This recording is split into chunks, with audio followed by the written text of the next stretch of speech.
My little sister just got pregnant. I'm convinced my dad had something to do with it. I remember the nights where I would hear my sister moaning and crying in her room. I would try to get out and help her, but my dad would always put something in front of my door. But after I saw the offspring, I'm horrified to say the least. Ellen was a quiet girl, senior in high school, straight B's, didn't really go on dates, didn't even really talk to boys. She has friends, sure, but not many of the male variety. She told me while I was reading in my room, in her hands was clutching the positive pregnancy test. She was crying. I felt stunned. I didn't ask about the father. It didn't really cross my mind at the time. I just hugged her after the stun faded and told her we'd be okay. I went with her to tell our parents. Mom immediately burst into tears, sobbing and shaking her head. My father went quiet, face going a few shades paler.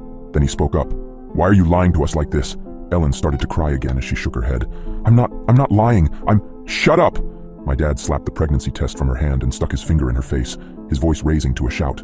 "I taught you better to lie to us. What is this, you trying to hide your grades from us?" I didn't know how to react to that. Ellen just sobbed and ran back to her bedroom, slamming the door shut. My dad turned his rage on me next. "Did you put her up to this? Do you think this is funny?" I bolted next. I'd never seen my dad this angry, and I didn't want to bear the brunt of his anger. I figured when they'd calm down, they'd see reason and help Ellen cope with what was happening. They didn't. Ellen tried to bring it up the next morning with just Mom around, but her lips pressed together firmly and she refused to answer. Ellen pleaded with her to see reason, but she just told us to pick up some things from the store on the way home from school and left the table. Ellen just buried her face in her hands, past tears and just confused. I patted her on the back and told her I'd come up with a way out of this. That afternoon I Googled abortion clinics near us, made a plan. I technically only had my driver's permit, but Ellen couldn't drive herself back after the procedure, so I figured what the heck, might as well try to get away with it. I shared with Ellen my plan, and although she was hesitant, I convinced her this was the only way she could get out of this. When we attempted to go out for ice cream the next afternoon, Dad stopped us. I forgot to erase the browser history. He screamed at us, telling us we were both going too far with our little joke and that we were grounded until Ellen confessed to lying. His face was bright red. A vein was popping out so far in his forehead, I thought it was going to pop. Dad was always hot-tempered, but I'd never seen him like this. The moment Ellen opened her mouth to say something, Dad punched her in the jaw, actually punched her, and he's no small guy, so he hits hard. Ellen hit the floor. I saw her spit a bloody tooth on the ground before she started sobbing. I dragged her by the arm as Dad screamed after us how we weren't leaving this house for anything but school until we came clean. I helped clean up Ellen's mouth, wiping away the blood and managing to sneak down for some frozen peas to press against her jaw. She shook her head and looked at me. I am pregnant. You believe me, right?" It didn't really matter if I believed her or not, because she was. Over the next few weeks, Ellen would be nearly knocked over with morning sickness. Morning sickness is giving it too much credit. She had days where she was slumped over the toilet, unable to keep much of anything down. If Mom caught her, she'd just say Ellen had the flu. If Dad caught her, he'd call out her prank and make her get dressed for school. It was hell, actual hell, and I could only stand by and watch.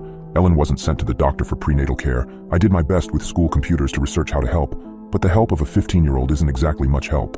I wasn't a medical professional after all, and that's what she needed. As her belly swelled, Ellen became a joke of the school.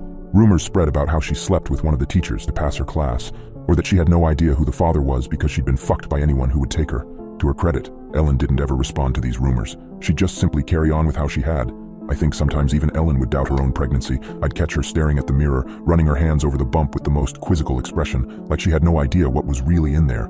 And no, the baby bump didn't convince my parents either.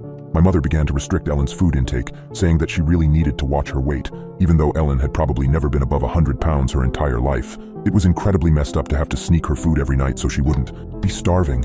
Sometimes it'd be leftover lasagna from dinner. A lot of the time it was only like a pack of raisins or a snack bag of chips.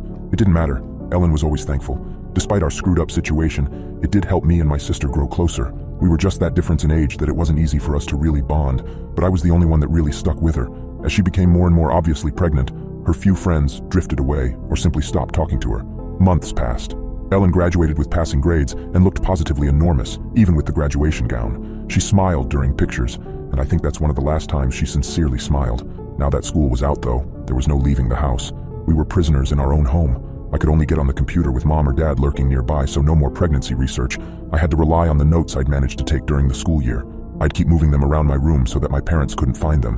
When Ellen went into labor, I thought my dad might kill her. Ellen was on the couch moaning in pain, begging Dad to call 911. She needed to go to the hospital. He just stood there, his arms crossed, and he glared down at her. "Enough's enough. You are not pregnant," he snapped. He wasn't going to get help. He wasn't going to let anyone get help. What happened next is something I should have done a long time ago. I attacked my dad. Seeing my sister in pain while my dad did nothing was what sent me over the edge. I grabbed a pair of scissors off the computer desk and charged with a banshee yell. I didn't kill him. I was tempted, but I didn't kill him. I stabbed him in the arm, and as he toppled back, I helped Ellen off the couch and got her into her room. We didn't have locks on our door, but I blocked it off with a chair and prayed that would be enough. Ellen laid on her bed, clenching her sheets and screaming as another contraction shook her tiny frame. The whole thing was a blur, really. I held my sister's hand until she nearly crushed it. I got her old baby blanket out of the closet, and I told her that she could do this. Her screams shook the windows, at least I thought it was her screams shaking the windows, but I realized that the house was shaking. I remember thinking that this would be the time for an earthquake when I realized it was time to catch the baby. My niece was so tiny, so still. Her skin was tinted blue, and I thought she was dead, until she opened her mouth and cried. My sister looked up at me, her face white as a sheet and covered in sweat. I did my best to clean off the baby and wrapped her in the blanket, handing her to my sister, and smiled. I heard footsteps behind me, and I felt the hair on the back of my neck stand up. Had my dad gotten in during the insanity? I turned around. I can't quite describe what was behind me, only that it was tall. Its head brushed the ceiling. The room seemed to grow dark with its presence, its features hidden by a black cloak that brushed the floor. I nearly jumped out of my skin when it spoke, its voice low and ominous. "Is the child healthy?" it asked. I gulped. I think so." My sister looked up and relief poured over her face. "You're here. I thought you wouldn't make it," she said, a true smile crossing her face. "I wouldn't forget you." The creature crossed to the bed and gingerly picked up my sister. I caught a glimpse of what was under the cloak's hood. Strangely, I think he was rather beautiful, with dusky blue features and eyes pure black. He nodded at me. "She'll carry a form of your name, child, and for your kindness."